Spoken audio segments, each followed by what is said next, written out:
Friend, स्वागत है आपका इग्नू सक्सेस के और एक नए वीडियो में। आज इस वीडियो में हम बात करेंगे पीजीडीटी कोर्स के तहत हमें जो एक प्रोजेक्ट काम करना पड़ता है उसके लिए हम पुस्तक का चयन कैसे करेंगे।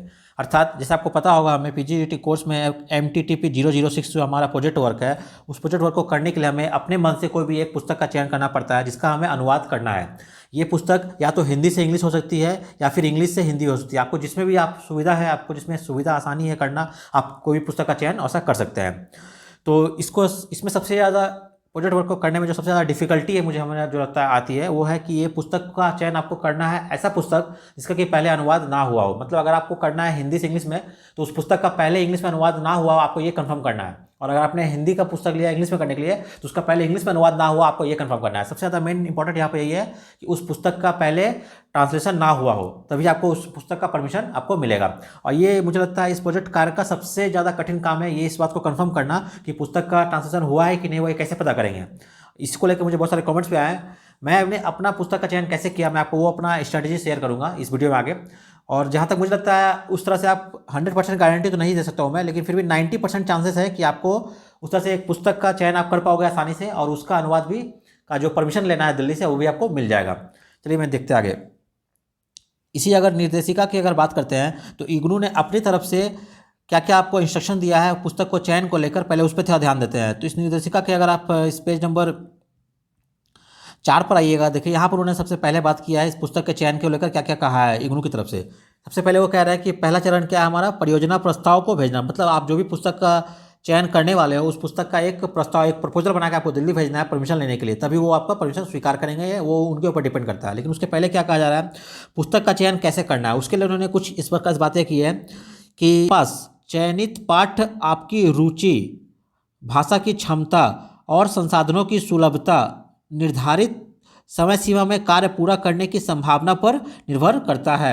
अर्थात उन्होंने यहाँ पर कुछ बातें यहाँ पर मेंशन की है। क्या क्या मेंशन किया उन्होंने, उनका कहना है आप ऐसे पुस्तक का चयन करें जिसमें कि आपकी रुचि हो, ठीक है, और आपकी भाषा की क्षमता हो और संसाधनों की सुलभता हो, मतलब जिसको आप आसानी से कर सके, और दूसरा क्या है, निर्धारित समय में आप उसको पूरा कर सके। मतलब कोई ऐसा बुक लीजिए जिसमें कि आपको इंटरेस्ट हो। मतलब जैसे मान लीजिए बहुत लोगों का इंटरेस्ट अलग, किसी को स्टोरी में पसंद है, किसी को क्रिकेट का नॉलेज है तो वो स्पोर्ट्स का बुक ले सकते हैं, किसी को इकोनॉमिक्स अच्छा लगता है तो वो अर्थशास्त्र की कोई पुस्तक ले सकते हैं, किसी को एडमिनिस्ट्रेशन अच्छा है वो ले सकते हैं, किसी को लव स्टोरी मूवी जैसे बुक है। तो वो आपका जिस भी फील्ड में इंटरेस्ट है, आपको लग रहा है कि मैं ज़्यादा कंफर्टेबल हूँ उस पुस्तक का ट्रांसलेशन करने के लिए, आप वो ले सकते हैं। दूसरा उन्होंने क्या कहा है कि आपकी भाषा की क्षमता है, मगर अगर आप सक्षम है हिंदी से इंग्लिश करना, आप वो कर सकते हैं, या फिर आप इंग्लिश से हिंदी करना, आप वो भी कर सकते हैं। आप देख लीजिए आप किस में ज़्यादा कंफर्टेबल है करने के लिए, आप उस लैंग्वेज के पुस्तक का चयन करें। दूसरा क्या है, संसाधनों की उपलब्धता, मतलब उसको आप आसानी से कर ले। मतलब अगर आपने जो भी पुस्तक का चयन किया है, आपको वो पुस्तक आसानी से मार्केट में अवेलेबल हो, आप उसे ऑनलाइन या ऑफलाइन कहीं से भी आप उस पुस्तक को खरीद सकें, उसका संसाधन हो, उसको करने की सुविधा हो आपके पास, वो लेना है। और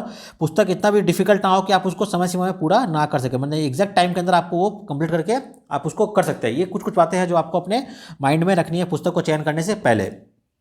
ये उन्होंने अपनी तरफ से निर्देश दिया है। फिर क्या कहा है उन्होंने, इसमें आपको कृपया ध्यान दीजिए कि प्रस्ताविक विषयों पर उपलब्ध मानक और स्तरीय हिंदी अथवा अंग्रेजी में लिखित भारतीय और विदेशी पुस्तक, शोध आलेख अथवा उल्लेखनीय साहित्य के पाठ का प्रस्ताव ही स्वीकार्य होगा। पाठ के चयन के लिए निम्नलिखित मुख्य विषय और उपविषय सुझाए गए। तो उन्होंने कहा है आपको ऐसा बुक लेना है, या तो वो इंडियन हो तभी चलेगा, और या फिर अगर वो विदेशी पुस्तक है, फॉरेन लैंग्वेज का है तो भी चलेगा, कोई दिक्कत नहीं है। लेकिन क्या होना चाहिए, वो एक स्टैंडर्ड का होना चाहिए, लेवल का होना चाहिए। ऐसा ना हो कि कोई छोटा मोटा आदमी है, मैंने किसी ने कोई बुक पब्लिश कर दिया है जिसका कोई इतना इंपॉर्टेंस नहीं है, आपने वो सब सेलेक्ट कर लिया है। एटलीस्ट जो चीज़ें आपका ऑनलाइन अवेलेबल होगी, साइट पर बुक मिली होगी, एक अच्छे खासे पब्लिकेशन से पब्लिश हुई है, आपको उस तरह का कोई बुक लेना है, और जिसमें क्या एक अच्छे लेवल की स्तरीय हिंदी लिखी हो। मैंने कोई ऐसा लोकल लैंग्वेज में ऐसा ना लिखा हो, ऐसा उन्होंने कहा है, जिसका कि अंग्रेजी में अनुवाद आप कर सकते हो या हिंदी, दोनों में आप कर सकते हो। तो उन्होंने यहाँ पर कुछ लिस्ट सुझाया है, मैं आपको दिखा देता हूँ क्या क्या लिस्ट है उन्होंने। इसे यहाँ देखिए, उन्होंने यहाँ पर कुछ सूचीबद्ध किया है। इस सूचीबद्ध में क्या है, उन्होंने पाठ चयन है तो मुख्य विषय क्षेत्र, कुछ मेन टॉपिक है, और दूसरा क्या बोला है, उप विषय क्षेत्र, और उसका एक सब टॉपिक दिया। जैसे मान लीजिए तो आप यहाँ पर प्रशासन बोल सकते हो, आप प्रशासन में अगर आपको इंटरेस्ट है, जैसे प्रशासन हो गया, विज्ञान का कोई विषय है आप ले सकते हो, सोशल साइंस सामाजिक विज्ञान हो गया, साहित्य और मानविकी, इसमें से आप ले सकते हो। उसके अलावा आप आगे बढ़ेंगे, यहाँ देखिए व्यवसाय मीडिया, आप किसी भी फील्ड में, व्यवसाय मीडिया, बिजनेस, बैंकिंग क्षेत्र हो गया, समकालीन विमर्श हो गया। इसके अलावा ये सारे यहाँ पे देखिए उन्होंने बहुत नाम दिया है।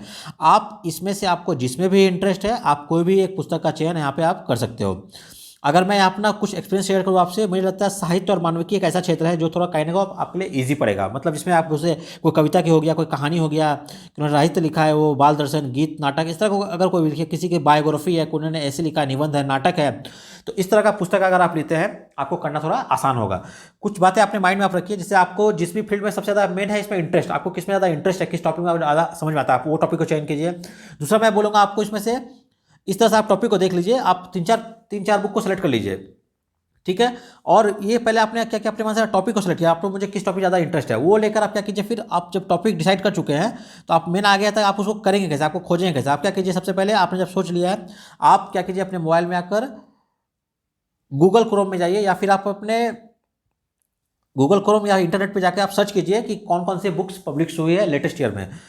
मैंने कैसे क्या किया था, मैंने क्या किया, मैंने जाकर सर्च किया कि latest book, best book publish, आप ऐसा भी सर्च कर सकते हैं कि बेस्ट बुक पब्लिश इन 2024 25, आप जिस भी साल में लिख रहे हैं आप लेटेस्ट का कोई बुक सर्च कर लीजिए कि उस साल कौन कौन से बुक से पब्लिश हुई है। तो देखिए आपको इस तरह बहुत सारे यहाँ पर नाम खुल गए हैं ना, इस तरह इतने सारे बुक्स है जो ये मोस्ट पॉपुलर बुक आ गया, देखिए फनी स्टोरी हो गया, यहाँ पर जैसे आप देख पाएंगे यहाँ पर बहुत सारे बुक का नाम आ गया, ऑल फेमस है, गॉड ऑफ द वुड है, फनी है।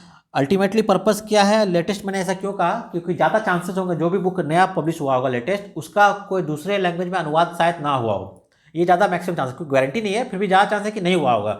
अगर कुछ बुक है जो बहुत पहले पब्लिश हुआ, आज से 5-7 साल पहले, और बुक बहुत ज़्यादा फेमस है, लोगों ने उसको बहुत पसंद किया है, तो फिर वो पब्लिकेशन वाले जो है उसका फिर दूसरे लैंग्वेज में भी निकाल देते हैं बुक, उसका हिंदी ऑलरेडी वो ट्रांसलेट कर देते हैं, या फिर चांसेस होगा कि किसी और ने उस बुक का अन्य लैंग्वेज में पब्लिश कर दिया होगा। लेकिन अगर जहाँ तक बात करूँ लेटेस्ट बुक की, अगर होगा हाल में जो पब्लिश होगा, शायद उसका अनुवाद ना हुआ हो, इसमें ये एक श्योरिटी यहाँ पे मिल सकती है कि शायद उसका अनुवाद ना हुआ और आपको उसको परमिशन मिल सकता है, ये मैं इसमें से लेकर चलता हूँ। फिर क्या कीजिए, आपने मान लीजिए जैसे बुक का लिस्ट आपने सेलेक्ट कर लिया, फिर आपको क्या करना है, आपको बुक को सर्च करना है। ये बुक को आप कहाँ सर्च कीजिए, या तो अमेजन या फ्लिपकार्ट कहीं पे आप सर्च कीजिए कि उस बुक का क्या प्राइस है, कैसे कब पब्लिश हुआ, आपको वो मिले। जैसे मान लीजिए यहाँ पे एक तरह बुक यहाँ पे दिख रहा है, मैं आपको दिखा देता हूँ एग्जाम्पल। मैं यहाँ पर अमेजन में आता हूँ, मान लीजिए अमेजन में आके आप अमेजन में आने के बाद यहाँ पे आप सर्च कीजिए story book best story book publish in 2024, आप ऐसा सर्च कीजिए। देखिए वहाँ पे फिर क्या क्या ऑप्शन वो दिखा रहे हैं, आप वो फिर बुक पे जाइए, यहाँ पे दिखा है फॉलिंग इन लव, देखिए आपको दिख रहा होगा यहाँ पहला बुक आया फॉलिंग इन लव, 234 रुपीज़ का प्राइस दिखा रहा है, ऐसे करके लिखा हुआ है आई फ्लैश मॉब क्रिसमस, इस तरह से बहुत सारे बुक है। आपको डिपेंड कर रहा है आपको किस तरह, आपका नेचर कैसा है, आपको स्टोरी बुक पसंद है, ड्रामा पसंद है, लव स्टोरी पसंद है, कोई साइंस का बुक है, कोई फिक्शन का बुक है, आप वो भी ले सकते हैं। इसमें कोई भी बाउंडेशन नहीं है, ये टोटली आपके ऊपर है, आपकी जो क्षमता है, आपको लग रहा है कि मैं इसमें ज़्यादा कंफर्टेबल कर पाना, आप वो सेलेक्ट कर सकते हैं। इस तरह से आ जाकर आप पूरा सर्च कीजिए, आपको जो बुक सही लग रहा है। जैसे यहाँ पे मैं एक दिखा दूँ एग्जांपल, ये बुक यहाँ पर करंटली अनअवेलेबल है, ये अवेलेबल नहीं है, तो आप दूसरा बुक और सर्च कर लीजिए। ऐसा मान लीजिए यहाँ पे सर्च करता हूँ मैं love story, best love story publish in 2024, देखिए यहाँ पे आगे सपोज मैं इस बुक को यहाँ पे दिखा हुआ इनको बेस्ट सेलर मिला, मैं इस बुक पे क्लिक करता हूँ, मान लीजिए ये बुक आगे खुलेगा। फिर बुक का नाम क्या है यहाँ पर, one day life will change, one day life will change. आप इस बुक को फिर नीचे आप स्क्रॉल कीजिएगा, आपको उस बुक के बारे में यहाँ पे 172 रुपीज़ इसका MRP दिखा रहा है, प्राइस दिखा रहा है। प्राइस भी मैटर करता है, मतलब उतना नहीं है, आप चूंकि आपके पास ऑप्शन दिया हुआ है तो आप कोई देखिए जो थोड़ा दाम कम हो, आप उस तरह का कोई बुक ले सकते हैं, ये भी हो सकता है। आप उसको नीचे आइए स्क्रॉल कीजिएगा, देखिए यहाँ पे उसका विवरण दिया हुआ है, यहाँ देखिए तो यहाँ पर उन्होंने विवरण दिया है, प्रकाशन की तारीख 1 मार्च 2020 को ये पब्लिश हुआ है, और 224 पेजों का ये बुक है। भाषा क्या है, अंग्रेजी, ये अंग्रेजी में पब्लिश हुई है। आप जिनको अंग्रेजी से हिंदी करना वो चाहते इस बुक का चयन कर सकते हैं। अब देखिए 2020 में पब्लिश हुआ ये बुक, तो हो सकता हो कि इस बुक से आप इस बुक का चयन करें। फिर देखिए यहाँ पे बुक के नीचे थोड़ा सा समरी दिया है, ये बुक का ओवरऑल स्टोरी क्या है उन्होंने थोड़ा सा यहाँ पे डिस्क्राइब किया है। आप ये पहला काम आपका क्या हो गया, आपका बुक चयन का, मान लीजिए आपने ये बुक को आप पसंद है, आप इसको नोट करके देखा, हाँ मुझे ये बुक टिका है। इस तरह से आप क्या कीजिए, 3 से 4 बुक पहले सेलेक्ट कर लीजिए कि मुझे ये सारे बुक का करना है। फिर क्या कीजिए, उन सब में आप देखिए किसका प्राइस थोड़ा कम है, मैंने आपको इजी में हो जाएगा कि उतना पैसा खर्च करना है इसके पीछे, जैसे एक नॉर्मल सा प्रोजेक्ट बनाना है आपको, आप वो देखिए। फिर दूसरा क्या है, आप फिर जाकर यूट्यूब में सर्च कीजिए क्या किसी ने उस बुक का समरी को किया है या बुक का रिव्यू किया है कभी, तो उससे आपको क्या आइडिया मिल जाएगा, उस बुक का एक्चुअल स्टोरी क्या आपको थोड़ा आइडिया लगेगा। क्योंकि आप एक नया बुक लीजिएगा, उसको आप पूरा तो पढ़िएगा नहीं, पहले बहुत सा टाइम के लिए होगा उसको पढ़ने में, 4-5 बुक को आप क्या कीजिए समरी सुनिए, हर 3-4 बुक का समरी सुन लीजिए, अगर कोई बताया रिव्यू किया है। फिर देखिए आपको किस में ज़्यादा इंटरेस्ट आ रहा है कि ये बुक मुझे तो ठीक लग रहा है, मुझे इसको करना चाहिए, तो फिर आप क्या कीजिए एक बुक के ऊपर फोकस कीजिए। तो आपने 3-4 बुक सेलेक्ट किया, आपने वहाँ से फिर क्या किया, एक बुक के ऊपर आ गए जिसका आपको लगा कि हाँ मुझे यूट्यूब समरी अवेलेबल है, ईजी है करना। आपने वहाँ से स्टोरी को अंडरस्टैंड किया कि क्या है नहीं है, फिर लगे आपको हाँ इसको मैं करना थोड़ा आसान होगा, फिर इस तरह से आप वो बुक को सेलेक्ट कीजिए करके फिर उसको आप ऑर्डर कर दीजिए कि वो बुक आपको आएगा। क्योंकि आपको ऐसे भी हार्ड कॉपी लेना है उस बुक का, आपको जेरोक्स निकाल के आपको भेजना भी है दिल्ली, जब अपना प्रपोजल भेजेंगे उस टाइम पे। तो इस तरह से आपको क्या करना है, उस बुक का 3-4 पेज में एक प्रपोजल बनाना है कि मुझे इस बुक को करना है, और उसको फिर बनाकर आपको दिल्ली भेजना है। हो सकता हो अगर बुक में ज़्यादा पेजेस होंगे, अगर किसी ने पहले स्टूडेंट ने कर लिया तो हो सके आपको उस बुक के कुछ आखिरी के पेज या जो भी बचे होंगे आपको वो बता देंगे फ़ोन करके गुरु की तरफ से। तो इस तरह से आपको ये बुक का चयन कर सकते हैं। इसकी कोई गारंटी नहीं कि वो बुक, मेन सबसे डिफिकल्ट काम ये है कि बुक का पहले हुआ कि नहीं हुआ ये कह पाना बहुत मुश्किल है। आप सर्च कीजिए यूट्यूब में, अगर आपने जिस बुक का सेलेक्ट कर लिया मान लीजिए, तो आप सर्च कीजिए उस बुक का हिंदी में किसी ने किया कि नहीं, या फिर अब उस बुक को मान लीजिए एग्जाम्पल मैं बता रहा हूँ, आपने ये बुक का चयन किया यहाँ पर, इस बुक का नाम है यहाँ पर देखिए क्या था, हाँ, one day life will change, है ना। आप इस बुक का सर्च कीजिए one day life will change in Hindi, ऐसा करके आप यूट्यूब में, गूगल पे कहीं भी सर्च कीजिए। आप जो भी बुक का चयन कर लिया, मान लिया इंग्लिश में आपने किया, उसको बगल में लिख दिया, वो बुक का नाम लिख के लिखिए इन हिंदी, आप सर्च कीजिए। अगर वो कुछ भी खुल जाता है यहीं कहीं से भी, खुद से तो अगर किसी ने अनुवाद किया होता आपको वो मिल जाएगा। जैसे मैं आप बताता हूँ, ये बहुत ही फेमस बुक है, जैसे रिच डैड पुअर डैड, एक बुक का नाम सुना, वो बहुत फेमस बुक है, क्योंकि उसका ऑलरेडी हिंदी में भी अनुवाद हो चुका है ना। तो इस तरह का जब पुराने बुक होंगे उसका ऑलरेडी हिंदी अनुवाद हो चुका होगा, लेकिन अगर कुछ लेटेस्ट पब्लिश हुआ है तो चांसेस है कि उसका हिंदी अनुवाद ना हुआ होगा। तो इस तरह से करके आप जो है उसका सर्च कीजिए पहले गूगल में, यूट्यूब में, उसका हिंदी में लिखिए, अगर नहीं है तो आपको ज़्यादा चांस है कि आपको मिल सकता है। फिर वो बुक को आप कहीं से समरी को सुनने की कोशिश कीजिए, किसी ने का रिव्यू किया देखिए क्या है स्टोरी, उसको पढ़िए। अगर आपको लग रहा है कि हाँ मुझे थोड़ा इसमें कंफर्टेबल हूँ, मैं इसको कर पाऊंगा, फिर उस बुक का आप ऑर्डर कर दीजिए। थोड़ा सा यहाँ पर रिस्क लेना पड़ेगा आपको, आप उसको ऑर्डर कर दीजिए, मंगवाइए, उसका एक छोटा सा समरी बना के उसका प्रपोजल बना लीजिए, बना के उसको दिल्ली भेज दीजिए।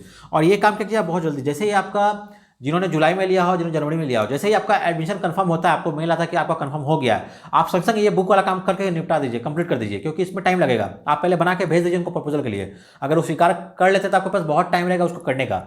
अगर आप बहुत लेट करेंगे प्रपोजल भेजने में, अगर उन्होंने रिजेक्ट कर दिया प्रपोजल, फिर से दोबारा आपको नया बनाना पड़ेगा, तो बहुत टाइम इसमें चला जाएगा। इसलिए क्या कीजिए, जैसे एडमिशन कंफर्म होता है आप जो इस तरह से ये जो मैंने आपको बताया प्रोसेस, आप इसको फॉलो करते हुए ये बुक का चयन कीजिए, चयन करके उसको भेज दीजिए प्रपोजल। अगर आपका एक्सेप्ट हो जाता है तो फिर आपको अपना जो काम मैंने वो शुरू करना पड़ेगा। उम्मीद करता हूँ इस तरह से एटलीस्ट 90, मुझे श्योर है कि 90-95% चांस है कि आपको बुक का प्रपोजल, आपको अनुवाद का जो है वो मिल जाएगा, ज़्यादा चांसेस है। फिर भी अगर नहीं होता, अगर बैठ लेगा तो फिर कोई बात नहीं, और जो 3-4 बुक आपने सेलेक्ट किया है आप उसमें से वो चयन करके उसको भेज सकते हैं। ये रहा बुक का चयन। अगर इसके अलावा फिर कैसे प्रपोजल बनाते हैं, कैसे प्रोजेक्ट बनाते हैं, ये सारा के लिए मैंने अपने चैनल, मेरे चैनल को आप विजिट कीजिए, वहाँ पे मैंने सारा वीडियो अलग से बना दिया, प्लेलिस्ट बनाया हुआ है, वहाँ पे आप इसको देख सकते हैं। उम्मीद करता हूँ मैंने जो भी आपको इस पूरे वीडियो में जो आपको प्रोसेस बताया मैंने कैसे अपना किया था, इस तरीके से अगर आप फॉलो करेंगे तो आपको भी ज़्यादा चांसेस है कि आपका प्रपोजल एक्सेप्ट हो जाएगा और आपको परमिशन मिल जाएगा अनुवाद कार्य करने के लिए। अगर वीडियो पसंद आया है तो मिलते हैं अगली वीडियो में।